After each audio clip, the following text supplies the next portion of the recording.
পুতুল ডায়েরি, ভালোবাসার কুড়ে ঘর, তোমার আমার কল্পনার রাজ্য।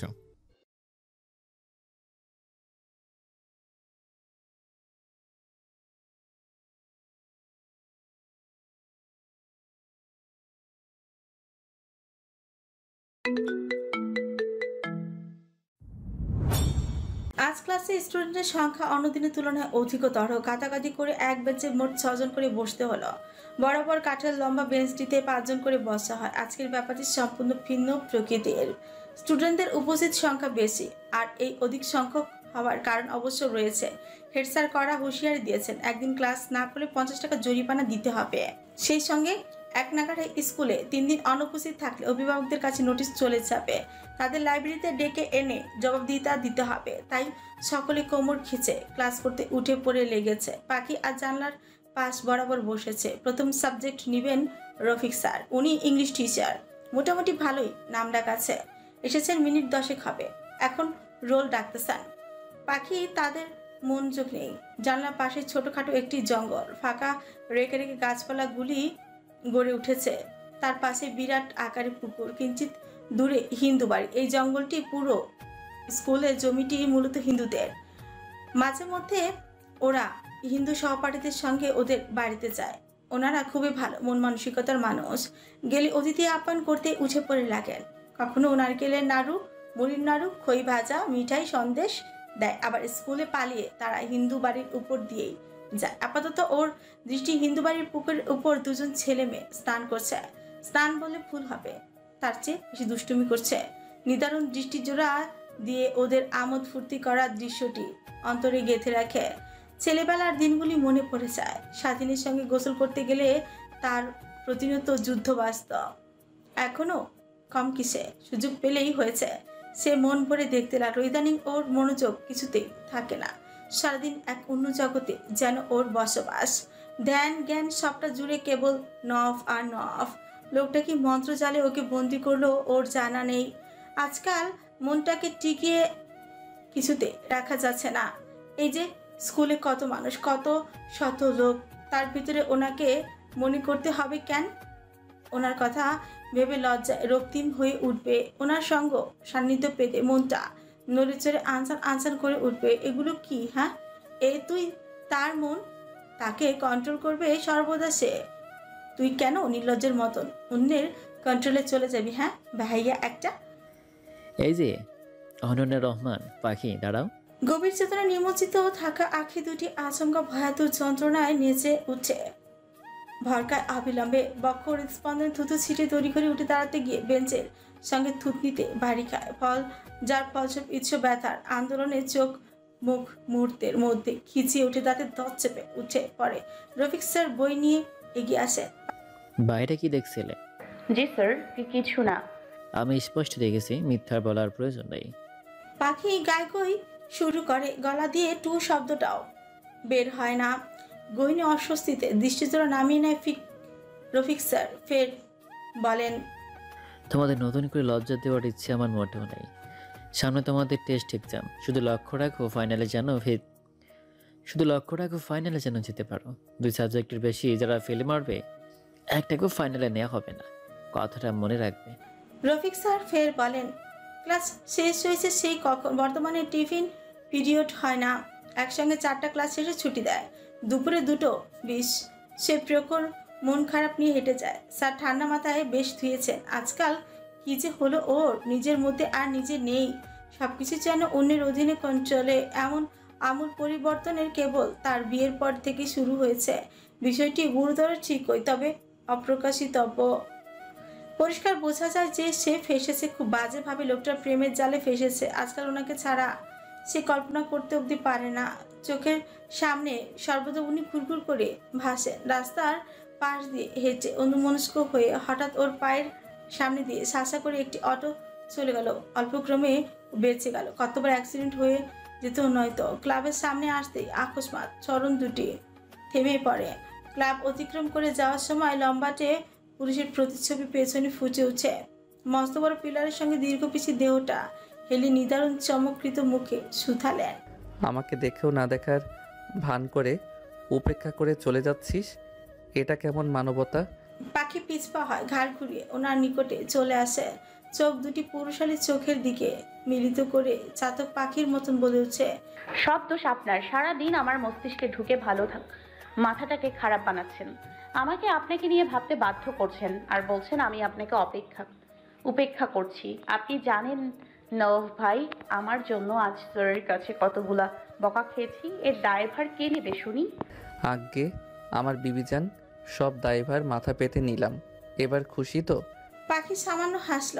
এতে পুরুষালী কক্ষে খরস্রোতা নদীর মতো বর্ষণের ঝর্ণা বহিত হলো। সন্তুষ্ট চিত্তে আদল পরে উঠে হাত টেনে সরিচিনিকে ক্লাবের ভেতরে নিয়ে আসে, কোলের উপর বসিয়ে কোমল হাতের উল্টো পিঠে খোঁচা খোঁচা দাড়িতে খসেন। কিছুক্ষণ বুকের ভেতরে নরম তুলতুলে দেহটা চেপে ধরে রাখে, হাত দুটি উল্টো পিঠ দিয়ে শব্দ করে চুমু খান সুধান তিনি।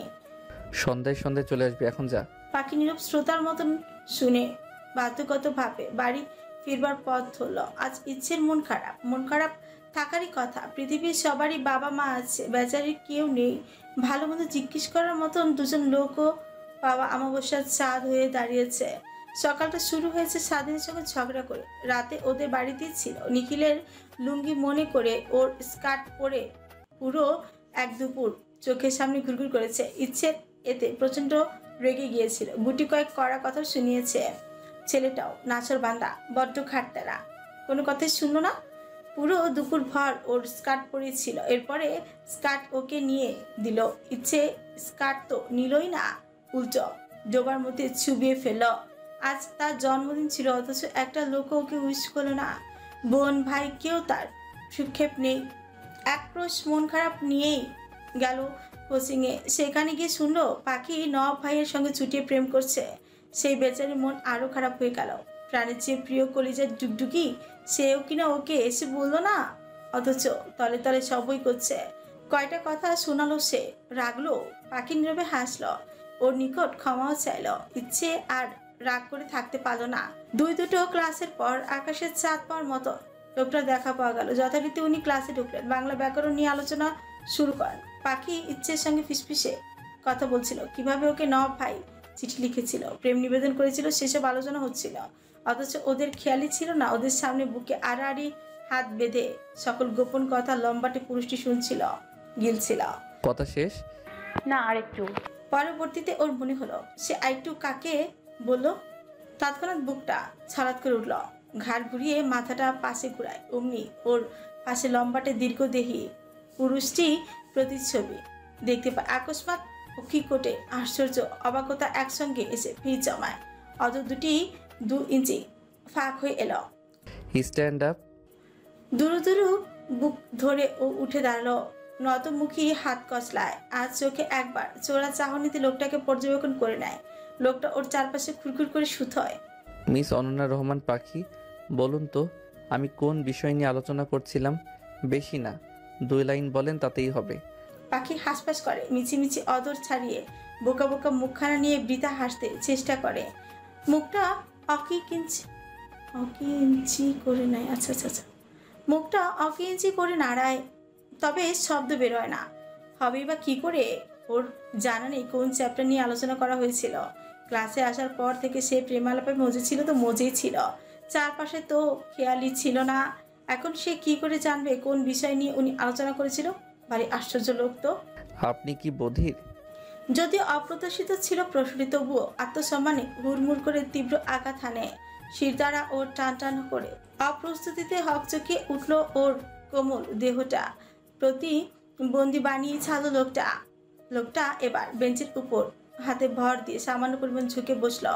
চোখে চোখ রেখে ধমকি দিয়ে বলল, শুনুন মিস পাখি, এটা পাঠশালা। আপনার যদি প্রেমালাপ করতে ইচ্ছে জাগে তাহলে রাস্তাটা ওই দিকে, মানে পিছনের দরজাটা দিয়ে বেরিয়ে যেতে পারেন। কোচিং সেন্টার আপনাদের মতন লোকের প্রেমালাপের জন্য নয়। আপনাদের কি চিন্তা আছে?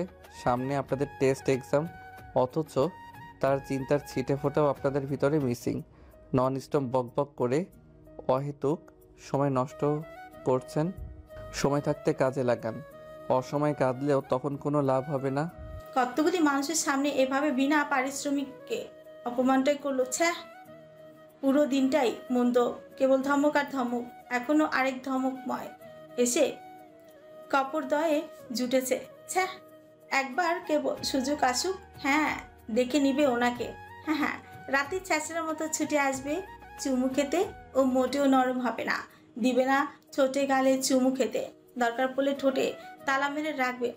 আমতা আমতা করে খানিকটা চুপ থাকে, নতমুখী দৃষ্টি নাচিয়ে। লোকটার ভাবসাব আর চোখে দেখে, দৃষ্টি জোড়া ঘুরিয়ে আনে, মিনমিন করে মিহি কণ্ঠের স্বরে বলে, সরি স্যার, আর হবে না। শুধু সরিতে হবে না, বেঞ্চের উপরে উঠে দাঁড়ান। কি? আপনি বুঝি বুঝতে পারেননি? দাঁড়ান, হাতে কলমে শিখিয়ে দিচ্ছি। লোকটা আকস্মিক ওর কোমর উঁচু করে বেঞ্চের উপর দাঁড় করিয়ে দিল। ক্লাস শুদ্ধ মেয়েরা মিটিমিটি করে হাসে। নফ ওদের দিকে চোখ রাঙালো মুহূর্তেই, মধ্যে সকলে অধরে তালা ঝুলিয়ে রাখলো। মিস পাখি, এবার ঠিক আছে। কানে দুহাত তুলে ভদ্র মেয়ের মতন দাঁড়িয়ে থাকবেন। আমার ক্লাস শেষ না হওয়ার আগ অবধি যদি কান হতে হাত নিচে নেমেছে তো তাহলে মেরে তক্তা বানিয়ে তেঁতুল গাছের সঙ্গে ঝুলিয়ে রাখবো। কথাটা মস্তিষ্কে রাখবেন। পাখির প্রচন্ড রাগ হলো, সঙ্গে লজ্জাও। কতগুলি দৃষ্টি ওকে নিয়েই হাসি তামাশা করছে। লজ্জায় ওর মাটির সঙ্গে মিশে যেতে ইচ্ছে করলো। ওনাকে তো কেউ কিছু বলছে না, কানাঘুষো যা করার ওর সঙ্গে করছে। পুরো 40 মিনিট পর উনি গেলেন। পাখি পা লেগে এলো, মটমট করে হাত ভাঁজ করে কাঁধে ব্যাগ ঝুলিয়ে চলে যাচ্ছিল। হঠাৎ ওর হাতে টেনে উনি কেবিনের মধ্যে নিয়ে আসে, পা দিয়ে দরজাটা চাপিয়ে ওনার বুক হতে ছুঁড়ে মারে। হাত দুটি মাথার উপরে চেপে ধরে পুরুষের মাথাটা বক্ষস্থলে নরম অংশে গুজে নেন। যান। পুরো 40 মিনিট তাকে কানে হাতে ধরিয়ে দাঁড় করিয়ে রেখে এখন এখানে এনে জান ডাকা হচ্ছে। গুল্লি মারি তোর জানে, জাফা। পাখি মুখ ঘুরিয়ে নেয়। লোকটা ওর আদর ঘুরিয়ে থুতনি চেপে ধরে থুতনি বরাবর আলতো কামড় বসায়। ব্যথায় পাখির চোখ মুখ খিচে উঠে। লোকটা মেলি ঘ্রাণ নাকে ভরে শুষে নেয়, ফের থুতনি চেপে ধরে নিজের দিকে তাকাতে বাধ্য করে। আমার দিকে তাকাতে কি তোর লজ্জা করে? ছাড়, বাজে লোক। আজ সারা রাতও তোকে ছাড়ছি না। মুখটাকে গম্ভীর করে পাংশুটে বানিয়ে রেখেছিস কেন? হ্যাঁ। পাখি ওনার শক্তপোক্ত বুকে কোমল হাতের ঘুষি ধাক্কা মারলো, তবুও বিন্দুমাত্র সত্যি পারলো না। লোকটা উল্টো নিদারুণ ভঙ্গিতে গা দুলিয়ে হাসলো। পাখি বিরক্ত লাগলো, ঠোঁট উল্টালো, মুখ ভার করে অভিমানী গলায় বলল, সরুন, বাড়ি যাব। লোকটা ওর হাত দুটি ধরে ফের আটকে দেয়। অধরের কাছে অধর দুটি নিয়ে ছোট্ট করে চুমু খান। নাকের সঙ্গে নাক খসন করে নেশালো কণ্ঠে সুথান, বলছি না আজ বাড়ি যেতে পারবি না? আপনি আমাকে চুমু খাবেন না, মুখে আমি তালা দিয়ে রেখেছি। এত রাগ, ভালো অভিমান করতে জানিস তো। দম নেন, সোচালো দৃষ্টি জোড়া ওর দিকে তাক করে রাখেন। দেহের ভার পাখির উপর উষ্ঠাগত পিষে খানিকটা হেসে নেন। মেলি কোমল হাতের আঙুলগুলি মটমট করে ভেঙে ফুটাতে ফুটাতে বলেন, আগে বলবি না? আমি তো তালা খুলে চুমুটুমু খেয়ে ফেলেছি, এখন আমায় কি মৃত্যুদণ্ড দিবি?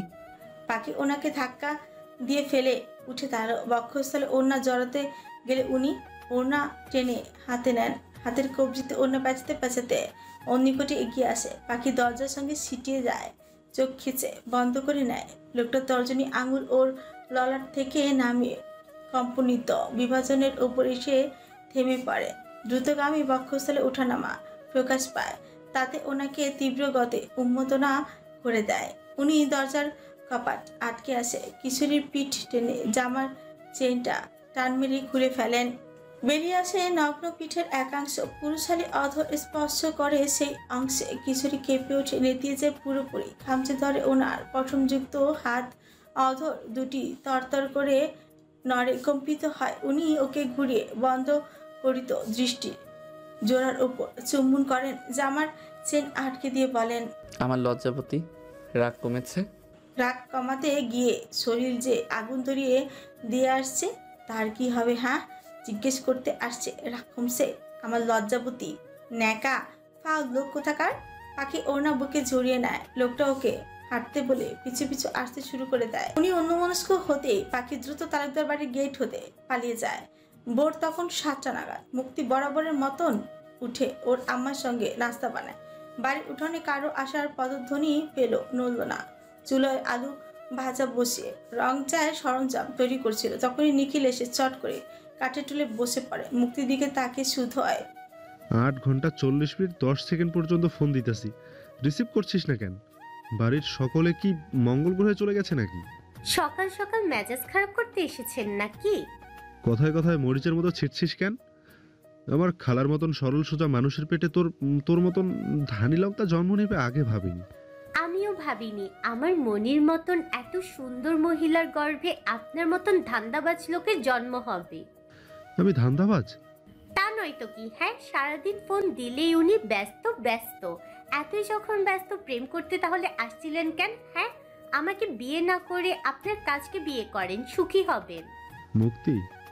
আমার নাম মুক্তি না। হ্যাঁ, তুই তো পাগলা সুফিয়া। আর আপনি কি? হ্যাঁ, পাগলা বাবুল্লা। সারাদিন ন্যাংটা হয়ে স্কুলের বারান্দায় বারান্দায় বসে থাকেন আর সুন্দরী মেয়ে দেখলে 32 পাটির দাঁত বের করে হাসেন। এসব জানি না বুঝি আমি? হ্যাঁ, সব জানি। বিয়ে করব না আপনার মতো চরিত্রহীন একটা লোককে। ক্যান্সেল বিয়ে, যান ভাগেন। তবা তবা, এসব কি বলিস? ও শোনা, আমি শুধু তোর দিকেই তাকাই, বিশ্বাস কর। আর কোনো মেয়ের দিকে তাকাই না তো। মুক্তি জানে, বেশ করে জানে উনি কোনো নারীর দিকে তাকায় না, তবুও একটু বাজিয়ে দেখলো। যেভাবে হোক ঝগড়া তো জিততে হবে। কড়া চোখে তাকিয়ে বলে সে, ঠিক তো? নিখিল অসহায় চোখে তাকায়, নিজেকে বিশ্বাস করাতে উঠে পড়ে লাগে। নিখিলের মনে হলো বুক থেকে অনেক বড় ভারী একটা বোঝা নেমে গেল। স্বাধীন দাঁত ব্রাশ করতে করতে রান্নাঘরে সাজে নিখিলকে দেখে মুখের পেস্ট মিশ্রিত ফেনা ফেলে দাঁত মাজতে মাজতে জিজ্ঞেস করে, কি ব্রো, কেসটা কি? সকাল সকাল মৃধাবাড়ির চৌকাটে কি মনে করে তোমার চরণ ধুলি পড়লো? সব করিস ভাই, দরকার পড়লে কচু গাছের সঙ্গে ঝুলে পড়িস, তবুও প্রেম করিস না। প্রেমের মরা জলে ডোবে না, শুনিসনি? জীবনটা তেজপাতার মতন ভাজা ভাজা হবে। মুক্তি চোখ রাগালো। নিখিল ইশারায় উড়ন্ত চুমু দেখালো। মেয়েটার লজ্জায় গাল দুটো রক্তিম হয়ে এলো। ততক্ষণে কাজল রেখে হাজির। নিখিল ওর খালাকে দেখে সালাম দিল, বলল সবজি নিতে এসেছে। মুক্তিকে উনি পাঠালেন তাজা তাজা সবজি আনতে। নিখিলকে চায়ের সঙ্গে মুড়ি দিলেন। পাখি ততক্ষণে চোখ ভাঙা ঘুম নিয়ে উঠে এলো। নিখিলকে সকাল সকাল মৃধা বাড়ির পাকঘরে দেখে কিছুত অবাক হয়। হামি দিতে দিতে জল চোখের ওপর আলু তালু মুখ নিয়ে বসে পড়ে। কাজলেখা ছোট্ট মেয়েটির দিকে একটু ভালো করে দৃষ্টিপাত করেন। গত কয়েকদিন যাবৎ মেয়েটার ভেতরে এক আমূল পরিবর্তন এসেছে, যা তার দৃষ্টি চোরায় অতি নিখুঁততার সঙ্গে ধরা পড়ে। আগে সাজগোজ করতো না, ভালো কাপড় পরিধান করতে দেখতো না, স্কুলে যাওয়ার সময় ওনাকে সব তৈরি করে দিতে হতো। ইদানিং মেয়েটা সব কাজ সাজিয়ে গুছিয়ে নিজেরটাই নিজেই করছে। আবার গালে স্নো পাউডারও লাগাতে দেখছে। চুল সবসময় পরিপাটি করে রাখে, ঘ্রাণওয়ালা শ্যাম্পু চুলে ব্যবহার করে, সঙ্গে কন্ডিশনারও। আর একটা বিষয় লক্ষ্য করলেন, শারীরিকভাবে মেয়েটার দেহে অনেক পরিবর্তন এসেছে। চোখে মুখে বিবাহিত একটা ভাব, রূপ লাবণ্যতা ফিরছে। কেমন যেন গোলমাল লাগলো বিষয়টি ওনার।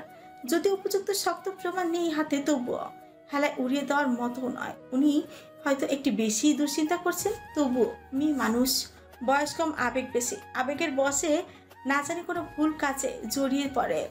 মায়ের মন তো একটু বেশি চিন্তা হয়। আপাতত এসব দুশ্চিন্তা মস্তিষ্ক থেকে ঝাড়ে। নিখিলকে আলু ভাজা আর রুটি দেন।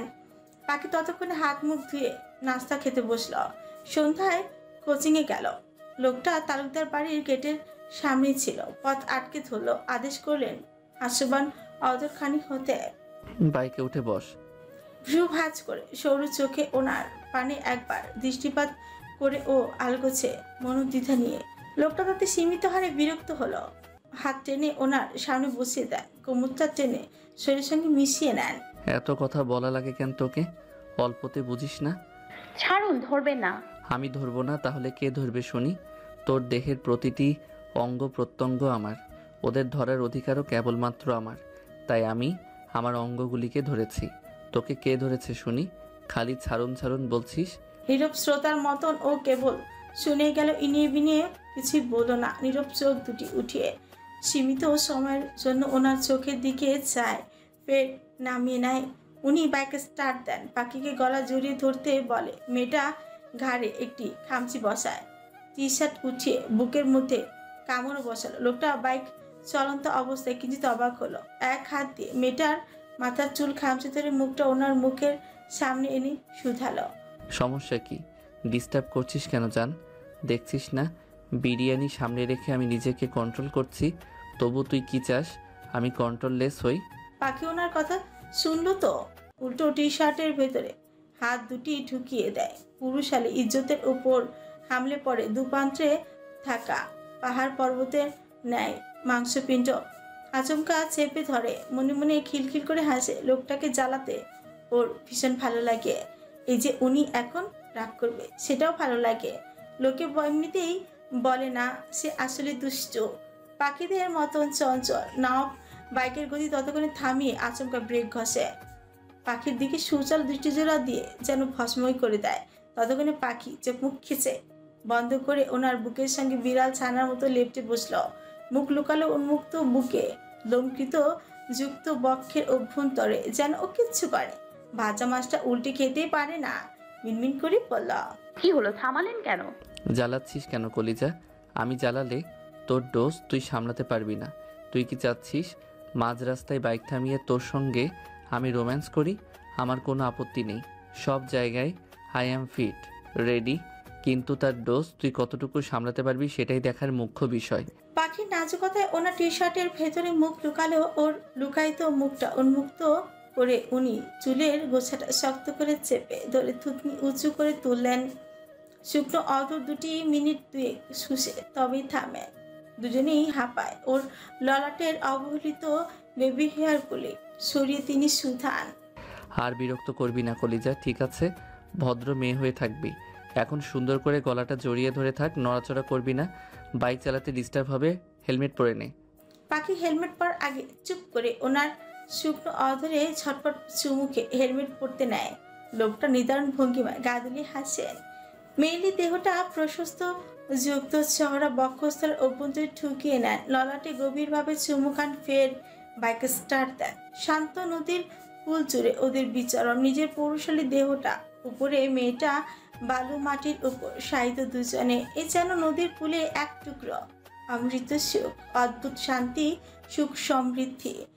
আঙ্গুলের ভাঁজে ভাঁজে পুরুষালী আঙ্গুলিগুলি বিচরণ করে যায়। পাখি, ভালো লাগছে? আমার ভীষণ পাচ্ছে। কি রোমান্স বউ, একটু আদর করি। পাখির কর্ণদ্বয় উষ্ণতায় উত্তপ্ত হয়ে আসে। লজ্জায় পুটুপুটি খায়। কথা বলার ভাষা যেন অদর থেকে ছুটতে পালায়। লোকটা ওর উত্তরের আশায় রইল না। অশান্ত শীতল হাত দুটি কোমরে স্পর্শ করে। কিশোরী কেঁপে উঠছে শির শির অনুভূতিতে দেহ জুড়ে। উদর স্থানে দুষ্ট প্রজাপতিরা খেলা করে। দেহের পিছাংশে সেচ জল গড়িয়ে পড়ল। ঘাট থেকে চুল ছড়িয়ে গ্রীবাদেশে অধর ডুবিয়ে দেন। ক্ষণিকের মধ্যখানে রন্ধ্রে রন্ধ্রে রোমাঞ্চকর অনুভূতির তাণ্ডব লীলা ওকে মাতাল মাতাল করে তোল। নির্জন রাতের আকাশে শত শত তারা মিটিমিটি করে হাসে। বাতাসের গর্জনের সঙ্গে বাড়ে দেহের উন্মাদনার উত্তপ্ততা। এই চাঁদনি রাতটি মধুচন্দ্রিমা উপভোগ করলে মন্দ হতো না। ভরা পূর্ণিমা, চারটি থালার মতন দেখতে। সেই আলোক গায়ে মেখে নবদম্পতিরা প্রেম প্রেম খেলায় মজে। লোকটার চোখে মুখে অধিক উন্মাদনা ঘিরে কিশোরীকে একান্তে নিজের করে পাওয়ার তৃষ্ণা তাকে আরো মাতাল করে তোল। মেলি নেশায় পুরোপুরি নিমজ্জিত হতে চায়। পরিবেশ পরিস্থিতি অনুকূলে নেই। সীমিত আদরে তার মন ভরছে না, তৃপ্তি পাচ্ছে না। কিশোরীর মাঝে ডুব দিতে ইচ্ছে জাগে। তাকে অতি নিকটে পাওয়ার আকাঙ্ক্ষা তীব্র থেকে তীব্রতর করে জাগিয়ে তোলে। সেই মুহূর্তে একটি ট্রলার এসে পড়ে। ব্যাঘাত ঘটায় ভাবনা স্রোতে। নদীতে তখন জোয়ার ছিল। স্রোতের পরিমাণ মোছামুছি। কিঞ্চিত স্রোত এসে দুজনকে ভিজিয়ে দেয়। দুজনে হুড়মুড়ি উঠে দাঁড়ায়। মনে মনে লোকটাকে কত শত গালিও শোনালো।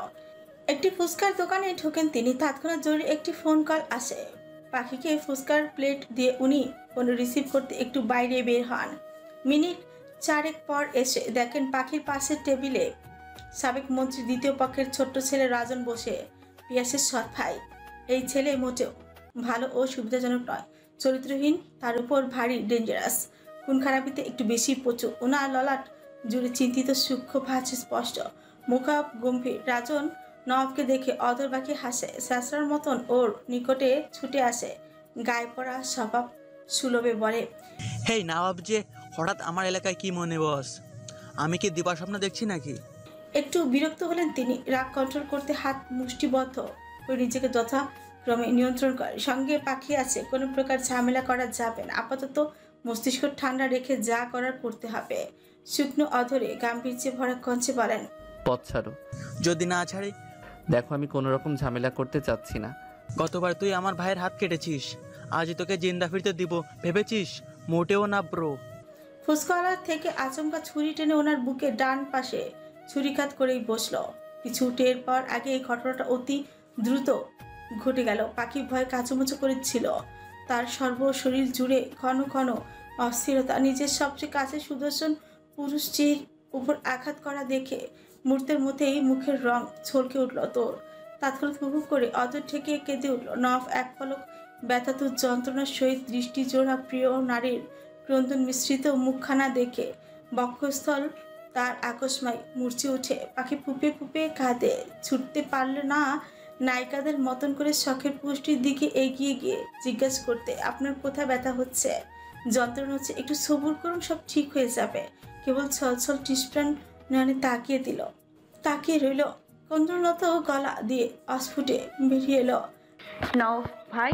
রাজন নামক সেটা আকস্মাৎ পিছু হটে, কোকড়া চুল ঝাঁকে পাখির নিকটে এসে পৈশাচিক ভঙ্গিমায় গা দুলে হাসে। ততক্ষণে শক্তপোক্ত দেহটা খানিকটা দুলে উঠল। আঘাতপ্রাপ্ত জায়গা চেপে ধরে উনি দাঁড়াতে চেষ্টা করেন, যদিও আঘাতটা গভীর নয়, তবুও রক্তক্ষরণ হচ্ছে, যা শরীরের অন্তরে তীব্র ক্ষতের আন্দোলন তৈরি করে। ওর অন্তর পুরে বজ্র পুরে কষ্ট হয়, দম বন্ধ করা কষ্ট। পাখির নিকটে এসে রাজন অশ্লীল ভঙ্গিমায় ওর পা থেকে মাথা পর্যন্ত পর্যবেক্ষণ করে। অতর্পণের ত্রুটির হাসির রেখা চেনে বলে, এই তাহলে আমাদের নাহব্রোর কচি মাল। ভাই কচি হলে হবে কি, জাস্ট ওয়াও, বেড পারফরম্যান্স ভালোই জানো তাহলে। বড় ভাই নিশ্চয়ই শিখিয়ে পড়িয়ে নিয়েছে, আমরাও কম জানি না কুকুমনি। মস্ত বড় পুরুষের ভার সামলাতে পারলেও আমাদেরটাও পারবে, আমাদেরও সুযোগ দাও, আমরাও ভালো খেলোয়াড় আছি, দেখিয়ে দেবো কি। হা হা হা। পাখি সব গা খিনখিন করে উঠল, উৎকণ্ঠ ছাঁচা করছে। বিদু মুখটা নিয়ে গুটি গুটি পায়ে জড়সড় হয়ে রইল। কিছু বোঝার আগে পেছন থেকে রাজনের মাথা বরাবর ইট দিয়ে আঘাত করে বসলেন লম্বাটে পুরুষটি। রাজন মুহূর্তের মধ্যেই বালু মাটিতে মাথা চেপে শুয়ে পড়ে, অপ্রাকৃত যন্ত্রণায় ছটফটিয়ে উঠে। ওর মুখ বরাবর গুটি কয়েক খুশি মারলেন তিনি। হাতে ওনার ছুরির মতন দেখতে একটি আংটি ছিল, ওইটা দিয়েই ওর মুখ থেতলে দিলেন। বাস্টার্ড, বেড পারফরমেন্স দেখাতে চেয়েছিলি না? ওয়েট। উনি মিনি সাইজের একটি ছুরি প্যান্টের পকেটে থেকে বের করে নেন। এই ছুরিটি সবসময় উনি আত্মরক্ষার ক্ষেত্রে সঙ্গে রাখেন। তার তো শত্রুর অভাব নেই, কখন কোন দিক দিয়ে আঘাত করে বসে বলা গাওয়া যায় না, তাই অল টাইম সতর্ক থাকেন। পাখিকে বললেন তিনি, কলিজা, চোখটা বন্ধ করো। পাখি বুঝল না লোকটা আদৌ কি করতে চাইছে। ওইদিকে ক্ষতস্থান হতে রক্তক্ষরণ হচ্ছে। পাখি বাধা দিতে চাইল, লোকটা হাতের ইশারায় থামায়। পাখি দৃষ্টি ঘুরিয়ে নেয়। সেই সুযোগে নফ রাজনের প্যান্টের চেন খুলে ওর স্পর্শকাতর স্থানে ছুরি বসিয়ে মুহূর্তের মধ্যে গগনচুম্বী আর্তনাদের ছেলেটা গোঙানি দিয়ে উঠে। ওর একটা আর্তনাদ, আত্মচিৎকার লোকটার ভেতরে পৈশাচিক আনন্দের ঢেউ এনে দেয়। মৃত্যু সমতুল্য যন্ত্রণায় রাজন ছটফটায়। ততক্ষণে ওনার কাজ শেষ। লোকটা উঠে দাঁড়ায়, টিস্যু দিয়ে নোংরা রক্ত মুছে সুধান। বেশি না, মাত্র 2 ইঞ্চি কেটেছি, বাকিটা আছে। বেড পারফরমেন্স দেখাতে চেয়েছিলি না? এবার পুরোপুরি অক্ষম পুরুষ হয়ে বেঁচে থাক। তোর বউকে গিয়ে ব্যর্থ পুরুষের পারফরমেন্স দেখাস। সারা নটি মাগির পুত ইঁদুর হয়ে বাঘের সঙ্গে লড়তে এসেছিস, তার ডোজ তো সামলাতে হবে। তোকে যদি ফের আমার সামনে পাই, নদীর জলে চুবিয়ে মারবো। রাজনের দেহে একটি লাথি মেরে সরে পড়েন। পাখির নিকটে উনি এগিয়ে আসেন, শশব্যস্ত কিশোরীর ক্রন্দনরত মুখে চুমু খান, অতঃপর মাথাটা বুকের সঙ্গে মিশিয়ে রাখেন। কিঞ্চিৎকর সময়ের পর ললাটে চুমুন করে সুথান। তুই ঠিক আছিস? পাখি সঙ্গে সঙ্গে উত্তর দিতে পারল না। তার দেহ জুড়ে অদ্ভুত কম্পনে কম্পিত, কেমন রোবটের মতো স্ট্যাচু হয়ে রইল, নিষ্প্রাণ চোখের ভাষা। লোকটা ভয়ঙ্কর সত্তার কিঞ্চিতর রূপ দেখে ওর দম বন্ধ হওয়ার জোগাড়। ওনাকে এই মুহূর্তে চেনা যাচ্ছিল না, সাইকোদের মতন দেখাচ্ছিল। চোখ দুটি ভয়ঙ্কর লাল ও হিংস্র পশুদের মতন মনে হচ্ছিল। পাখির ভয় হয়, ভীষণ ভয়। ও ভুল মানুষকে ভালোবেসে ফেললো না তো? তুই ভয় পাচ্ছিস কেন? তোকে কি আমি মেরেছি? ওনার মুখে বাক্য শুনে ওর দুর্বল চিত্তে প্রাণে কোনো প্রকার হেরফের লক্ষণ প্রকাশ পেল না। উচ্চ সরিসিনীর ছোট খাটো মুখটায় একসার আতঙ্ক, ভয়, উদ্রেক জড়িয়ে শ্যামপন্ন বদন হতে ভাষাতত্ত্বের বচন ধ্বনি অবধি ছুটল না। নিষ্প্রাণ নির্বিকার নয়ন দুটিতে কেবল তুখর ভয়ের আলোড়ন, উৎকণ্ঠা উৎকৃপ অন্তকরণে নির্বিশেষে নির্বিঘ্নে গভীর ভাবান্তরে দোটানায় চলে। ভয় আতঙ্কে চেহারার রং বদলে ঘন ঘন ঠোক গেল। হৃদয়ে টালমাটাল দ্বিধাদ্বন্দ্বের যুদ্ধ চরিত বক্ষর স্পন্দনে ত্রিম ত্রিম শব্দ তীব্র থেকে তীব্রতর হারে বাজে, যেন বাহাদুর দেহে কুকড়িয়ে উঠছে। উনি বরাবর পা ফেলে এগিয়ে আসেন কিশোরীর স্থানবর্তী নিকটে আসতে ও এলোমেলো চরণে গহীন অরণ্যের বুক চিরে দ্রুত ছুটে চলে। দুরন্ত চরণে দিক বেদিক হারিয়ে ছুটছে তো ছুটছে, কোথায় ছুটছে ওর নিজেরই জানা নেই। কেবল ঘন ঘন বৃক্ষলতাকে ফেলে মুরুদ বেগে ছুটে চলে। অন্তরস্থল হতে কেউ যেন বলছে পালা, যত দূর দৃষ্টি যায় পালাতে থাক, নয়তো মারা পড়বি খুব কঠিন ভাবে। লাশটাও কেউ খুঁজে পাবে না। বড়ই দুঃখ হলো, পৃথিবীকে এত এত লোক থাকতে এমন ডেঞ্জারাস সাইকো লোককে কেন তার ভাগ্যে এসে জুড়তে হলো? সে কি করে ভালোবাসতে পারলো না এমন একজন মস্তিষ্কহীন লোককে? সে কি করে ভালোবাসতে পারলো এমন একজন মস্তিষ্কহীন লোককে, যার কাছে মানুষের জীবন অতি তুচ্ছ, কচু কাটার মতন মানুষকে মারত দ্বিধাবোধ নেই। জঙ্গলের রাস্তায় জঙ্গলি কাঁটাদের উৎপাতে আঘাতে আঘাতে ওর পায়ের অবস্থা ক্ষত বিক্ষত, তবুও থামে না। গহীন অরণ্যে পেরিয়ে এক সময় দৌড়তে দৌড়তে নদীর কূলে চলে আসে। এই নদীটি কোথাকার, নাম কি ওর জানা নেই। কেবল তার কূলে গিয়ে পায়ের উপর ভর দিয়ে বুক ফুলিয়ে বড় বড় করে দম নিতেই থাকে। মুক্ত নভের নিচে হাঁটু ঘেরে হাঁপানোর সঙ্গে সঙ্গে বাড়ে বক্ষস্থলের গতিবেগ। শক্তহীন দেহটা নিয়ে ওইখানেই হামাগুড়ি দিয়ে বসে পড়লো বুক ফুলিয়ে। কতক্ষণ গরম গরম শ্বাসের তাপমাত্রা ফেল, শ্বাস নিতে বেদরে কষ্ট হয়। প্রচণ্ড পানি পিপাসা, ঘটে শুকিয়ে কাজ। নদীর কূলে গিয়ে হাতের তালুতে নিয়ে সামান্য পানি পরিমাণ নিয়ে সে গিলে নিল। এখন একটু শান্তি শান্তি লাগছে। তৎক্ষণাৎ পেছন থেকে শক্তপোক্তি রক্তাক্ত হাতটি ওর কোমর স্পর্শ করে আকস্মাৎ কেঁপে উঠল সর্বস্ব শরীর। বিজলির মতন চাপ প্রয়োগ করলো পুরো মস্তিষ্ক জুড়ে। হস্তখানায় অবশিষ্ট থাকা পানির শেষাংশ নদীর জলে অসচেতনে আলগোছে পড়ে গেল। পুরোটা আর খাওয়া হলো না, অর্ধ তৃষ্ণাতে রয়ে গেল গলদেশ। ভয়াত দৃষ্টিজোড়া নিয়ে ও তড়ি করে পিছু ঘুরে শক্ত বুকটার সঙ্গে তৎক্ষণাৎ নিজের নাকে বাড়ি লাগে। ওনাকে দৃষ্টি যুগলের সামনে স্থির হয়ে দাঁড়িয়ে থাকতে দেখে পাখি ফের আতঙ্কে উটকো ভয় পেল। চোখ জুড়ে অবাধ্য ভয়রা দৃষ্টি যুগলের সন্নিকটে ফের এসে হানা দেয়। লোকটা পেশিবহুল, হাত সাদা শার্ট, তখনও রক্ত লেগে বাতাসে বাতাসে সেই রক্তের তাজা তাজা ঘ্রাণ যেন ছড়িয়ে যায়, যা ভয়কে ওর দ্বিগুণ গতিতে বাড়িয়ে তুলে। আশপাশ তাকিয়ে পালানোর সুযোগে পথ খুঁজল, অথচ দূর দূরান্তে দৃষ্টি যায় কেবল পানি আর জঙ্গল। পাখির মন ভেঙে গেল। ওনার চওড়া বুকে ধাক্কা মেরে নদীর কূলে সামান্যতম পানির মধ্যে বসে পড়ল। লোকটার চরম মেজাজ খারাপ হলো। শক্ত চিবুকে এগিয়ে যায় ওর নিকট। আজ দুটি চর মেরে শান্ত হবে সে। পাগলামো করার একটা সীমা লঙ্ঘন আছে। Stupid, don't be silly. একদম ইংরেজি আমার সামনে বসে মারবেন না। আমি এত ইংলিশ বুঝি না। আপনি আমার কাছে আসবেন না, আর এক পা আগালে আমি নদীর জলে ডুবে মরব। দুশ্চিন্তার সূক্ষ্ম ভাঁজ পড়ে ওনার ললাট মাঝে। দুই ভ্রুর মধ্যে তিনটি ভাঁজ স্পষ্ট প্রকাশিতব্য। শক্ত আদলে হুড়মুড় করে প্রবেশ করে উদ্রিক উৎকণ্ঠা। বুক ফুলিয়ে লম্বা উত্তপ্ত উষ্ণ শ্বাস ফেলেন শান্ত মেজাজে সুধা। ডোন্ট টেক ননসেন্স, চলে আয়। আবার ইংলিশ ছাড়ছেন? আমি কিন্তু সত্যি সত্যি এবার নদীতে ঝাঁপ দিব। লোকটা যেন ভীষণ মজাই পেল। বালু মাটির উপর প্যান্ট উঁচিয়ে বেশ আয়েস করে বসে পড়লাম।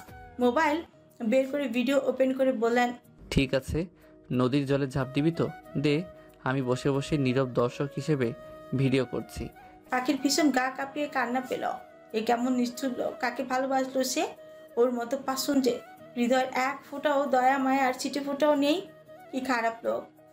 আমি কিন্তু সত্যি সত্যি দিব। উনি লম্বা আলসেমি দিয়ে বালুর মধ্যে রক্তমাখা শার্ট নিয়ে শুয়ে পড়লেন। এক হাত কাত করে মাথার নিচে এক হাত রেখে ওর দিকে নিবু নিবু দৃষ্টিজোড়া মেলে দিয়ে বললেন, 1 থেকে 10 মিনিট পর্যন্ত অপেক্ষা করব, এর মধ্যে ঝাঁপ দিবি, নয়তো তোকে সত্যি সত্যি নদীর জলে চুবিয়ে মারব। পাখির ভয় হলো ভীষণ ভয়। যে সাংঘাতিক লোকটি, বাপরে বাপ! ওকে মেরেই ফেলতো, দ্বিধাদ্বন্দ্ব করবে না। পাছে যদি লোকটা সত্যি সত্যি নদীর জলে ওকে চুবিয়ে মারে, কেউ নেই যে ওকে এইখান থেকে বাঁচাবে। তদানীন্ত নদীর আকার স্রোত অনেক বেশি, গভীর মোচামুচি বেশ ভালোই। যদিও সে সাঁতার জানে, তবু নদীর স্রোতের সঙ্গে সাঁতার কাটে কতক্ষণই লড়াই করে বাঁচতে পারবে ওর জানা নেই। ভীতুর সংখ্যক মুখটা দাঁতের তলে পিছে ওনার দৃষ্টি জোড়ার দিকে তাকায়। উনি উঠে বসলেন। মিনিট 5 হলো। আচমকা উনি জলে নেমে পড়েন। হঠাৎ শিকারি বাজের মতন ছো মেরে আক্রমণ করে বসেন। পাখি তৎক্ষণাৎ পিছু হটে যায়। ওর দেহটা টেনটুনে চুলের মুঠি শক্ত করে ধরে টেনে হিসড়ে এক প্রকার টানতে টানতে নদীর কূলে ছুঁড়ে মারলেন। গালটা শক্ত পেশিবহুল হাতে চেপে ধরেন। রক্তাক্ত তীরের মতন সুচালো আঁখি দুটি টক করে শুথান। শুটিং শেষ, এখন বল তুই কার পারমিশন নিয়ে নদীতে ঝাঁপ দিতে গিয়েছিলি? তোর মরার যেহেতু এতই শখ হয়েছিল, তাহলে আমাকে বলতি, নিজ হাতে তোকে খুব যত্ন করে খুন করতাম। আত্মহত্যা করতে গেলি কেন? হ্যাঁ, চরম অসভ্য একটা। ওনার দমকে পাখির রূহ উড়ে যাওয়ার মতন জোগাড়। মুখটা শুকনো ফ্যাকাশে, পুরো দেহ জুড়ে ভয়াতুর যন্ত্রণার কাঁপুনি। ফের শুধালেন তিনি। একটা কথা শুনে রাখ, এখন থেকে তোর প্রতিটি নিঃশ্বাস নিতে হলেও আমার পারমিশন লাগবে। উনি ওর গাল ছাড়তে পাখি ফুপিয়ে উঠল। ছলছল নয়ন দুটিতে রাজ্যের অশ্রু ভীষণ করে চেঁচালো, আমায় ছোবেন না আপনি, আপনি একটা খুনি, আপনার সঙ্গে আমি থাকবো না। কি তীব্র ক্রোধে আক্রোশ প্রশ্রুতিতে ক্ষুধার্ত বাঘের ন্যায় গর্জে উঠেন উনি। উত্তপ্ত রবির ন্যায় দেহ জুড়ে। লোকটা অর্ধ ভাঙা ইট নিয়ে ফের তেরে এলেন। চোখ রাঙিয়ে মুখের সামনে ইটের অর্ধ অংশ তুলে ধরে বললেন, কি বলছিস তখন পুনরায় রিপিট কর। পাখি ভয় পিছিয়ে যায়, জলসারো হয়ে এক কোণে সিটিয়ে রইল। কাচুমাচু মুখ দিয়ে একটা শব্দ অবধি উচ্চারিত করতে পারল না। কিশোরীর ভয় পাওয়ার মুখটা ওনার আগত সমুদ্রের উত্তপ্ত গর্জনের ন্যায় রাগটুক স্বচ্ছ পানির মতন শান্ত করে দিল। উনি নরম কোমল হলেন। ইটের খণ্ড ফেলে হাত ছাড়েন তিনি। ধীরুজ কদম ফেলে কিশোরীর প্রান্তে এসে বসেন। ভয়াতুর ওর ছলছল নয়ন দুটির অশ্রু মুছে দিয়ে আজলা তুলে নেন মুখটি। সুইটহার্ট, ভয় পেয়েছিস? আবেগে গদগদ হয়ে ও হামলে পড়লো ওনার প্রশস্ত বুকটায়। শার্ট খামচে ধরে হুহু করে কেটে দেয়। উনি বাধা দিলেন না। কেমন নিষ্ঠুর লোক! জিজ্ঞেস অব্দি করলো না, কাছিস কেন? ও ওনার চওড়া বুকে নাক ঘষে সর্দি মুছছে। লোকটা ধমকালো না, বিন্দু পরিমাণও বাধা প্রদানও করলো না। কান্না করতে করতে এক সময় পাখির হিচকি উঠে যায়। লোকটা ওর চুলের গোড়া শক্ত করে চেপে ধরে ক্রন্দনরত মুখটা উঁচু করে শাসালো। মরা কান্না কাঁদছিস কেন? তোর কি স্বামী মরে গেছে? পাখি ফ্যাস ফ্যাস করে ফের কাঁদলো। আজ যেন সংকল্প করেছে সে কেঁদেই ছাড়বে, থামবেই না, কোনো বিরতিও নিবে না। লোকটা পেয়েছে কি? হ্যাঁ, একটু শান্তি মতন কাঁদতেও দিবে না? সেইটুকুরও সুযোগ নেই। দুনিয়ার সবচেয়ে বজ্জাত খারাপ লোক উনি। যখন ইচ্ছে হবে আদর করে চুমু খাবে, আবার যখন ইচ্ছে হবে শাসন করবে, মারবে, ধরবে, সব কিছুর জন্য জোর করবে। এইসব কি? হ্যাঁ, ওনাকে তো কিছু বলতেও পারবে না। কেঁদে একটু হালকা হওয়া থাক, তাও সুযোগ পাচ্ছে না। ওর চোখের জলে লোকটা কতটুকু বলল বোঝা গেল না। উল্টো ওর দিকে কোনো ভ্রুক্ষেপ আছে কিনা বোঝা দুষ্কর সাধ্য। কিঞ্চিত সময়ের পরে রাগের ক্ষিপ্রতায় সঙ্গে দাঁতের ত্বক চেপে শাসান তিনি। পাখি, ফ্যাস ফ্যাস কান্না বন্ধ করবি না লাথি মারবো ধইরা একটা? পাখি অভিমানী মুখ নিয়ে ওনার বক্ষ স্পন্দন হতে সরে যায়। নাক টেনে টেনে থেমে থেমে অবাক নেত্রে কিছুক্ষণ খুঁচিয়ে খুঁচিয়ে লোকটাকে দেখে। উনি ওর সামনেই লাইটার দিয়ে একটি সিগারেট ধরান। দুটো টান মেরে বাতাসের সঙ্গে নিকোটিনের ধোঁয়া ওড়ান। পাখি কুকু করে কেসে ওঠে। দম নিতে ভীষণ কষ্ট হয়। তাতে ওনার মনোযোগ নেই। আপাতত উনি ভাবতে ব্যস্ত। কি ভাবছেন কে জানে? কেন কোনো শয়তানের বুদ্ধির উৎপাত চলছে আবার মস্তিষ্ক জুড়ে। লোকটা গভীর ভাবুকে নিমজ্জিত। কে হতে পারে তাকে মারতে? লোকটা পাঠিয়েছে, যেই করুক কাজটা তাকে সে এত সহজে ছাড়বে না, জানে মেরে দিবে। নফের সঙ্গে চক্কর নেওয়া এত সোজা না। সোজা কলিজা ছিঁড়ে কুকুরকে দিয়ে খাওয়াবে। পাখির কান্না বন্ধ হয়েছে অনেক আগে, তবে হেঁচকি কমেনি।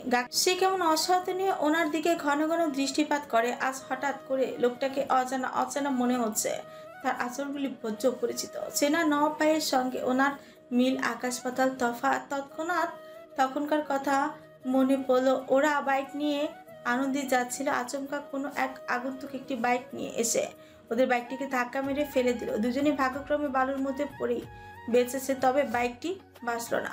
মুহূর্তেই মধ্যে সে লণ্ডভণ্ড হয়ে গেল। আগন্তুক সেই ব্যক্তি সেই সুযোগে ওনার দিকে ছুরি নিয়ে এগিয়ে এলো, ওনার বুকে ছুরি বসাতে চাইল। রাত তখন আন্দাজ 9টার ঘরে হবে হয়তো। রাস্তাটা জনমানবহীন, নিরিবিলি, দুপাশে ঘন জঙ্গল। মাঝ বরাবর পিচ ঢালাই রাস্তা বয়ে গিয়েছে। এমন শুনশান নিরিবিলি রাস্তায় যে কাউকে খুন করে গুম করে দিলে কেউ টের পাবে না অব্দি। আগন্তুক ব্যক্তি ওনাকে আক্রমণ করার আগে উনি আগন্তুকের মুখে বরাবর খুশি বসালেন। আগন্তুক গিয়ে লম্বা গাছের সঙ্গে বাড়ি খায়। মাথাটা মুহূর্তের মধ্যে ফোপো করে ঘুরে উঠে, নখ বের করে বুকের উপর উঠে নাকে মুখে খুশি বসায়। বল তোকে কে পাঠিয়েছে? মরে গেলেও বলবো না। বেঁচে থেকে কার উপকারটা করবি তার চেয়ে তোর মরে যাওয়াই উচিত। বড্ড ভালোবাসিস তোর পাচাটা মালিককে, চিন্তা করিস না, আমি তোর ভালোবাসার প্রতিদান দিব। উনি প্যান্ট হাতে পকেট থেকে মিনি সাইজের ছুরিটা বের করে নেন। এরপরে আগন্তুকের বুকের উপর বসে দক্ষ হাতে ছুরি ঢুকিয়ে দেন, সোজা মেরে দেন টান। বুকের চামড়া কেটে মাংসের মধ্যেই ঢুকিয়ে নেন। মুহূর্তের মধ্যে হাড্ডি মাংস কেটে রক্তের গঙ্গা ছুটে। আগন্তুক চিৎকার করার আগে ওর গলায় ছুরি বসিয়ে দেন। এবার বেশ ঠান্ডা মাথায় নিখুঁততার সঙ্গে বুকের ভেতর হাত ঢুকিয়ে সোজা রক্তাক্ত পিণ্ডটা বের করে আনেন।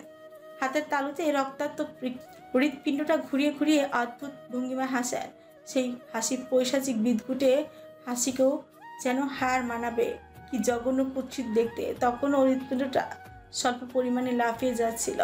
দেখতে রোমহর্ষকর বিভৎস ছিল দৃশ্যটি। এমন ভয়ঙ্কর নৃশংস দৃশ্য আর কখনো ওর দেখা হয়নি।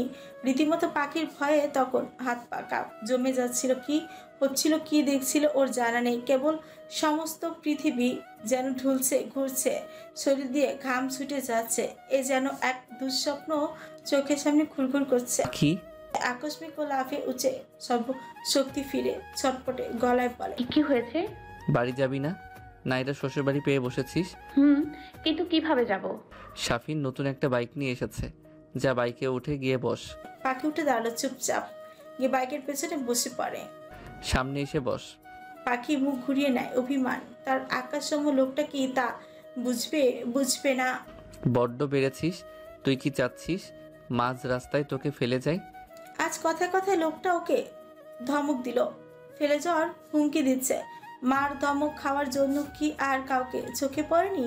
ওকে কেন বললো? উনি তাহলে ওকে বিয়ে করেছে কেবল মার আর ধমক খাওয়ার জন্য? কিশোরী ঘাড়তেরামি দেখে ওনার ক্রোধ বাড়ল। বাইকে চড়ে বসে স্টার্ট দেন ফুল পাওয়ারে। তিনি উড়াদুরা বাইক নিয়ে এগিয়ে যাচ্ছেন। পাখির মনে হলো রুহুটা গলায় এসে যেন আটকে আছে। ও যেন যে কোনো সময় ফুরুত করে উড়াল দিবে। লোকটার শার্ট খামচে ধরল, চোখ মুখ খিচিয়ে রাখে। পড়তে পড়তে বেঁচে যায়। মুখ দিয়ে উচ্চারণ করে লোকটা, লা হাওলা ওয়ালা কুওয়াতা ইল্লা বিল্লাহি আলিউল আযীম। প্লিজ বাইক থামান, আমি সামনে এসে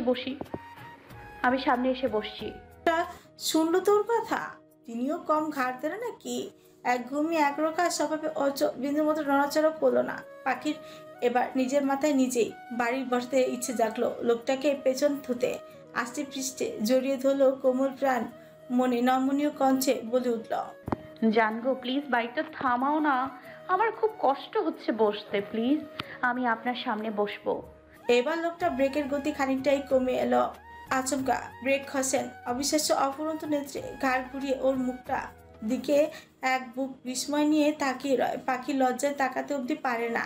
চুপচাপ নেমে ওনার সামনে এসে ওনার মুখোমুখি হয়ে বসে পড়ে। চওড়া বুকে মাথা রেখে আস্তে পৃষ্ঠে দীর্ঘ পেশি দেহটা জড়িয়ে ধরেন।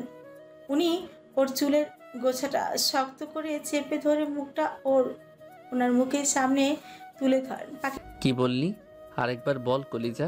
কথা বলতে পারল না, লজ্জায় মুখ লুকাতে চাইল। তার আগেই উনি ওর আদর উঁচু করে কোমল উষ্ঠগতে উষ্ঠ পিষে দিল। পাখি বাধা দিল না, জানে মানবে না, শুনবে না। বড্ড তার ছেঁড়া লোক, যা বলবে করে ছাড়বে। বাধা দিলে উল্টো শব্দের ন্যায় হিংস্র হয়ে উঠবে। মিনিট 2 পরে তিনি ছোট্ট করে কামড় মেরে ছাড়লেন। ফোলা ফোলা গাল দুটিতে চুমু খান। আমাকে বশ করা ভালোই আয়ত্ত করেছিস না রে সর্বনাশী। হ্যাঁ, তোর নিকনেম সর্বনাশী। আমার সর্বনাশ হয়ে জীবনে এসেছিস তুই, আমার সর্বনাশী। শ্বাস নেন তিনি। রাগটা ততক্ষণে শান্ত জলের মতন কমে এসেছে। এবার পুরোপুরি প্রেমিক সাথে ফিরে এলেন। শক্ত করে মেলি দেহটা জড়িয়ে নিলেন ওনার সঙ্গে। হাত দুটোর উপর চুমু খান অল্প করে। সুধান পূর্ণ নজরে। সরি কলিজা, মাথা ঠিক ছিল না তখন, তাই অমন পাগলা আচরণ করে ফেলেছি, সেজন্য দুঃখিত। এই পাগলটাকে তোকে সামলাতে হবে পাখি। কখনো আমি ভালো, কখনো হিংস্র বাঘ, তাকে নিয়ন্ত্রণ করা তোকে শিখতে হবে। শুধু আমার কথাগুলি ভালো বের মতন শুনবি, মানবি, অবাধ্য হবি না কখনো। কেউ যদি আমার অবাধ্য হয়, আমার এত পরিমাণ মেজাজ খারাপ হয় বলার বাহিরে, তখন তাকে ধরে খুন করতে ইচ্ছে জাগে। আপনি আমাকে মারতে পারবেন? তোকে মারার আগে আমি নিজেই মরে যাব। রাত কটা পাখির জার্নি হবে হয়তো 10টা। তখন উনি মৃধা বাড়ির সামনে বাইক থামান। স্বাধীনকে ফোন করে পাখিকে ওর সঙ্গে পাঠিয়ে দেন। যাওয়ার আগে ললাটে চুমুন করে সুধান। আজকের ব্যাপারটা পুরোপুরি মাথা থেকে ঝেড়ে ফেল, এসব মনে রাখিস না কেমন? রাতে ফোন করব, ফোন কাছে রাখিস। এখন যা। ঠিক আপনি সিগারেট খেলে আপনাকে আমি চুমু খাবো না। ঠিক আছে, আর সিগারেট খাবো না। এবার চুমু খাবেন তো আমার বিবি যান? পাখির মুখ প্রসন্নতা দেখালো, প্রফুল্লতা ফিরল, স্বল্প পরিমাণে মুচকি হাসলো। ততক্ষণে লোকটা বাইক নিয়ে চলে গিয়েছে। খুব ভোরে ট্রি হোমে এসে হাজিরও। ভোর কটা হবে তখন? আন্দাজে 6টা কি 7টা। কতক্ষণ দোলনায় বসে ছুলল, কাউকে দেখলো না অবধি। বার্মিজ আচার একটি বিচি মুখে পড়ে দরজার সামনে উকিঝুঁকি মারলো। এখনো দরজা খুলছে না। এরা বোধহয় 10টা ছাড়া উঠে না। আজ বৃহস্পতিবার, স্কুল সরকারি বন্ধ, তাই স্কুলে যাওয়ার অত শত চিন্তা ভাবনা নেই। নানা বাড়ির নাম করে ও ট্রি হোমে চলে আসলো, অথচ লোকটা এখন পর্যন্ত ঘুম থেকে ওঠেনি। কতক্ষণ ওনার ফুল বাগানে ঘুরঘুর করলো।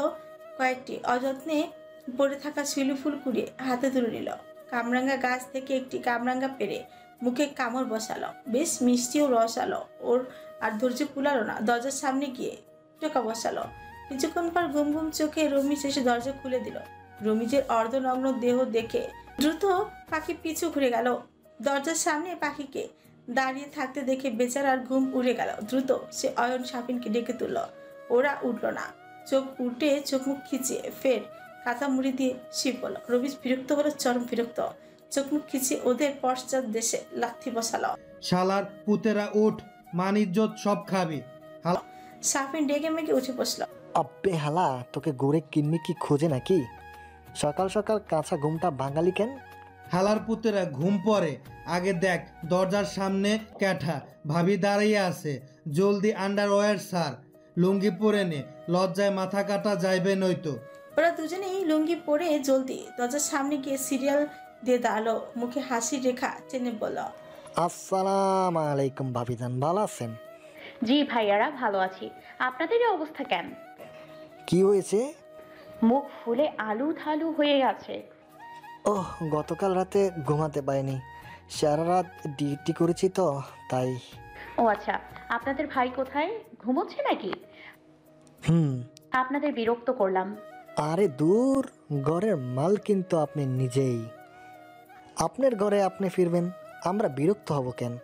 পাখি মুচকি হাসলা। ওদের রেখে চুপিসারের পা টিপে টিপে মাস্টার বেডরুমে ঢুকে পড়ে। এরপরে দরজাটা আলগোছে চাপিয়ে বেডের কাছাকাছি এসে দেখলো লোকটা কমফোর্টে মুড়িয়ে টান টান হয়ে শটান হয়ে শুয়ে আছে। সজ্জায় সজ্জিত দেহটা বেশ লম্বা চড়া দেখালো। এমনিতেই উনি বেশ খানিকটা লম্বা। কত হবে আনুমানিক? 6 ফুট, এর চেয়েও 1-2 ইঞ্চি বেশি হলেও হতে পারে। ওনার পরিবারের সকল পুরুষই বেশ লম্বা চড়া ও স্বাস্থ্যবান। ওনাকে বিরক্ত না করে পাখি টিভি ক্যাবিনেটের সামনে গেলে সুইচ রিমোট দিয়ে কতক্ষণ ঘাটাঘাটি করলো। টিভি ছাড়তে সে অবশ্যই পুরোপুরি ব্যর্থ হলো। মনটা নিমিষের মধ্যে খারাপ হয়ে গেল। রিমোট রেখে ফের ওনার কাছে আসে। মুখ থেকে কমফোর্ট সরিয়ে ওনার সৌতনু শুভ্র মুখটা দেখতে চেষ্টা করলো। জলফ্রুর মধ্যে কিঞ্চিত ভাঁজ, চোখ মুখ কুচকে আছে। বোধহয় স্বপ্নের ভিতরেও কাউকে শাসাচ্ছে, ঝাড়ছে, পেটাচ্ছে। কি সাংঘাতিক লোকরে বাবা! এক মুহূর্ত শান্ত থাকে না। মারপিট ছাড়া এই লোকের চলেই না। ডাল ভাতের মতন 3 বেলা মারপিট করতে হবে। খোঁচা খোঁচা দাড়িগুলোতে ধরতে গেল। ভালোই লাগছে। সুশ্রীর সঙ্গে অদ্ভুত অদ্ভুত এক অনুভূতি হলো। শুভ্র মুখের অধর দুটি কোমল হাত দুটি দিয়ে কতক্ষণ টানল। উনি নড়ে চড়ে উঠেন। আকস্মাৎ নিদ্রা ছেড়ে উঠে এক ঝটকায় ওকে কমফোর্টারের মধ্যে ঢুকিয়ে নেন। পা দিয়ে ওর পা আঁকড়ে ধরেন, অতঃপর গলাদেশ লুকিয়ে ফেলেন, ফের শুয়ে পড়েন। পাখির লজ্জা লাগলো। ওনার বুক পুরোপুরি নগ্ন। নগ্ন বুকের ঘন ঘন লোমগুলিতে ওর ভীষণ সুশ্রী লাগছে। তার সঙ্গে প্রচণ্ড অস্বস্তি হচ্ছে। ওনার ঘন ঘন শ্বাস ওর ঘাড়ের উপর আছড়ে পড়ল, তাতে দম বন্ধ হওয়ার জোগাড়।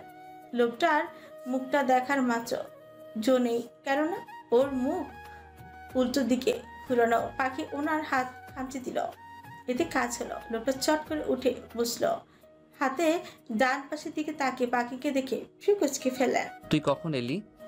ওই মা এতক্ষণ চাপড়ে ধরে ওকে শুয়েছিল, আর এখন বলছে তুই কখন এলি। খাটাস লোক। উনি ওয়াশরুম থেকে হাত মুখ দিয়ে ফের ওকে নিয়ে শুয়ে পড়লেন। কতক্ষণ ওনার সঙ্গে শুয়ে থাকার পরে উঠে পড়ে ভাবলো আজ সে নাস্তা বানাবে। ফ্রিজ ঘেটে দেখে আইসক্রিম আর পিৎজা আছে।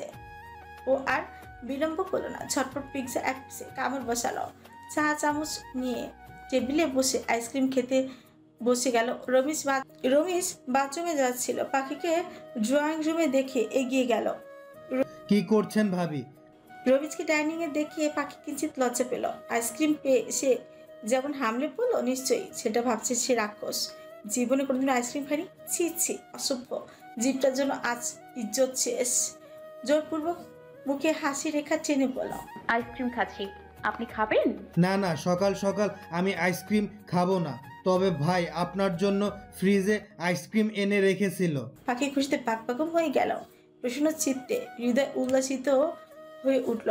লোকটা এত ভাবে, ওর কথা একটু মারপিট আর ধমকাধমকি কম মারলেই ভালো হতো। ভাবুকতার মাঝে পেছন থেকে একটি শীতল হাত ওর গালে স্পর্শ করলো। পাখি অন্যমনস্ক হওয়ার কারণে হুড়মুড়িয়ে দ্রুত লাফিয়ে উঠল। তুখর মেজাজে চেঁচিয়ে উঠল, কে কে? অমনি ওকে কোটরের সামনে শক্ত সবল দেহটা প্রস্ফুটিত হলো। ভয় পেয়েছিলি? ভাবলাম আমাকে আবার কে ধরলো। আমি ছাড়া তোকে ধরা ছোঁয়ার স্পর্ধা আর কার আছে? পাখি ওনার সুন্দর মুখটাতে চোখ বুলালো। কি দেখছিস অমন করে? আপনাকে। আমার দেখা পৃথিবীর শ্রেষ্ঠ সুদর্শন পুরুষটি আমার স্বামী নওয়াব তালুকদার। অদ্ভুত শিহরণে ওনার গা ছেয়ে গেল। মুখটা সন্তোষ চিত্তে ভরপুর। সুখ সুখ আনন্দময় অনুভূতির জোয়ারে ঢেউ হৃদয়কে প্রশুদ্ধি করে তুল, যা বলে কই বোঝানো যাবে না। এগিয়ে গিয়ে ওকে বলিষ্ঠ দেহটার ভেতরে ঢুকিয়ে নেন। ভুবন মোহিনী সুন্দরী, আমার শ্যামবর্ণ মায়াবিনী, যাকে শতবার সহস্রবার দেখলেও আমার তৃষ্ণা কোনোদিনও মিটবে না, তবু দেখার স্বাদ পুনর্জীবিত হয়ে জেগে উঠবে।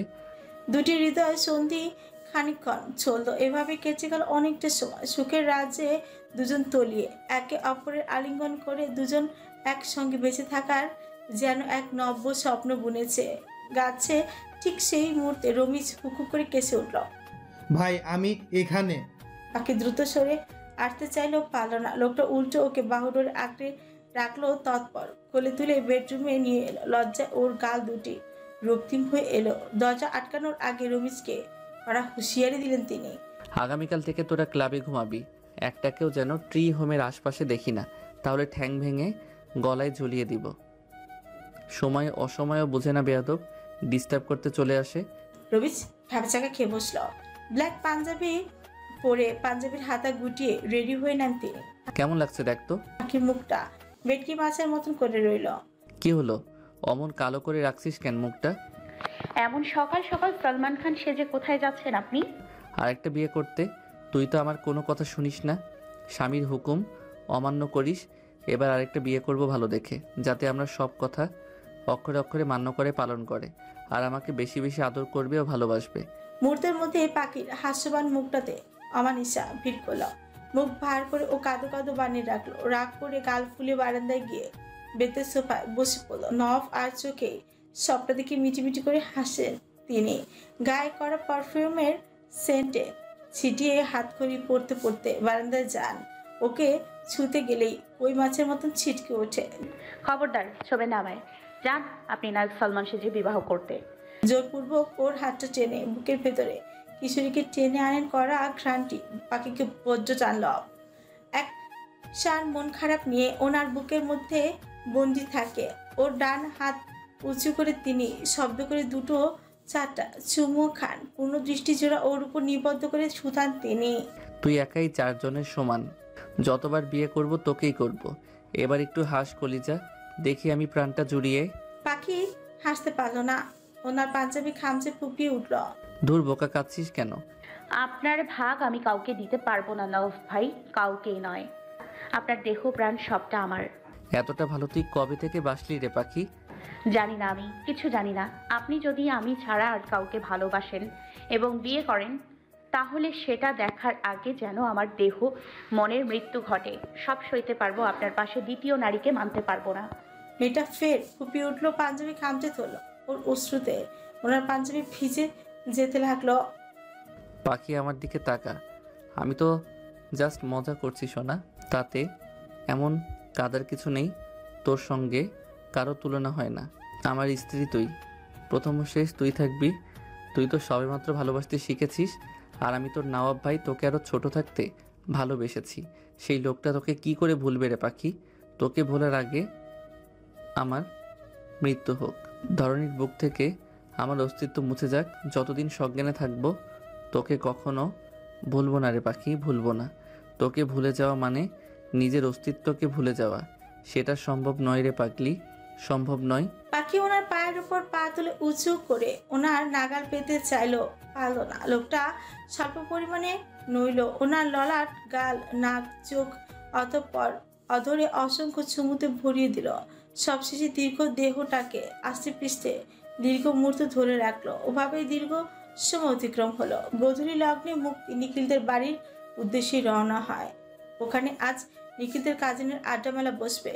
সেখানে ছোটখাটো একটি পার্টির আয়োজন করা হয়েছে, সি ফুড পার্টি। নিখিল এসে ওকে নিয়ে গেল। আসার সময় বেশ কয়েকবার পাখিকে সাধলো। ভাত খাওয়ার পরে মধ্যাহ্ন চোখ দুটি বুঝলো ও, যেই বুঝলোই আর উঠলোই না। ওই বান্দাকে আর টেনে হিসেও নেওয়া সম্ভব ছিল না। কাজল রেখা বললেন সে সন্ধ্যায় ওকে পাঠিয়ে দিবে। বাড়ির চৌকাঠে পৌঁছাতে নজর পড়লো নফের ভাইয়ের চালাপেলাকে। এরা মূলত বসে বসে অক্টোপাস পরিষ্কার কাজ করছিল।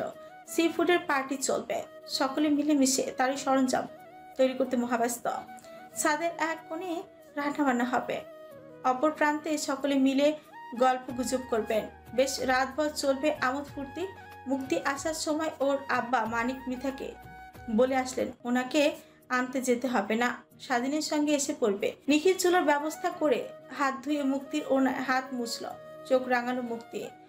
এসব কি? হ্যাঁ, যেসব বিয়ের পর করতাম সেসব এখন করছি আমার কৈত্রী বানু। ছ্যাঃ, দুনিয়াতে এত এত সুন্দর নাম থাকতে এসব আজব নাম পান কই আপনি? কেন, তোর ভালো লাগেনি? ফালতু জঘন্য নাম একটা। মুক্তি চলে যাচ্ছে, নিখিল খপ করে ওর হাতটা চেপে ধরল। চুপ করে গালে একটা চুমু খেয়ে বসলো। তুই আমার ঘরের বউ হবি কবে বলতো? মন যে আর মানে না, তোকে বউ করে পাবার তৃষ্ণায় মুড়ি মুড়ি অবস্থা। ঢং। ডং না, এই ডং কি শোনা? আমি কি জানি। তোর ওই ফোলা ফোলা গাল দুটিতে ভীষণ কামড় বসাতে ইচ্ছে করছে। তৎক্ষণাৎ হুক করে লম্বা পুরুষটি কেসে ওদের মনোযোগ আকর্ষণ করে ওঠে। নিখিল ভেটকি মাছের মতো মুখখানা করে ওনার দিকে ফিরে। মুক্তি নওয়াবকে দেখে খানিকটা লজ্জাই পায়। না জানি কি কি শুনেছে ওদের কথা, সে চট করে ঘুরে পালায়। ভাই, আসার আর সময় পেলি না? অসময়ে আসতে হলো। কই, আমি তো তোর রোমান্সে ব্যাঘাত ঘটাই না। তুই কেন কাবাবের মতন আমার রোমান্সে বাধা দিস? এটা কিন্তু রীতিমতন অন্যায়, জুলুম। এমনিতেই ধানি লঙ্কা মেয়েটাকে সহজে ধারে কাছে পাওয়া যায় না, যে একটু সুযোগ পেলাম তাও দিলি সব মাটি করে। এটা রোম্যান্স করার জায়গা, থাপড়িয়ে দাঁতের বারান্দায় ফেলে দিব। যা ভাগ। বস, তোর চান দিয়ে তো গরম কে? পাখি আসে নাই দেখে? নব চোখ তুলে রাঙালো। নিখিল হাসতে হাসতে পাশ কাটিয়ে চলে গেল। বিড়বিড় করে গানের সুর ধরল। সে যে কেন এলো না, কিছু ভালো লাগে না, এবার আসুক তারে আমি মজা দেখাবো। নব ওর দিকে শুকনো ডাল ছুঁড়ে মারল। বেচারা ডালে বেজে গিয়ে উষ্টাকে পড়ল। পায়ে কিঞ্চিত ব্যথাও পেল। মুস্কান নিচে ছুটে এলো। ভাইয়া, তুমি ঠিক আছো? হ্যাঁ আছি। কোথায় ঠিক আছো? পা দিয়ে রক্ত বের হচ্ছে। বস, ব্যস্ত হোস না। পা কেটে বসে আছো আর বলছো ব্যস্ত হোস না? এটা কেমন কথা? মুস্কান শুনল না, ফার্স্ট এড বক্স এনে ব্যান্ডেজ করে দিল। নভের মেজাজ চড়া হলো, পরপর কয়েকবার ফোন লাগালো, মেয়েটা ধরলো না। কল বাজতে বাজতে একসময় খেচে গেল। সকলে এইখানে উপস্থিত আর মেয়েটা বাড়ি বসে একা একা কি করছে? মশা মারছে? ব্যাপ্ত। আর একবার কল করবে, না ধরলে সোজা বাড়ি গিয়ে থাপিয়ে নাকের বারান্দায় ছুটে ফেলবে। ভাবতে ভাবতে কল দিয়ে বসলো। কতক্ষণ বাজতে বাজতে এক সময় রিসিভার ঘুম ঘুম জড়ানো কণ্ঠে কিশোরী সালাম দিল। হ্যালো, আসসালামু আলাইকুম। 10 মিনিট সময় দিলাম, জলদি যেন নিখিলদের বাড়ির সামনে তোকে দেখি। 1 মিনিট এদিক ওদিক হলে একটা দাঁতও অবশিষ্ট থাকবে না, সব প্লাস দিয়ে টেনে টুনে উঠিয়ে ফেলবো।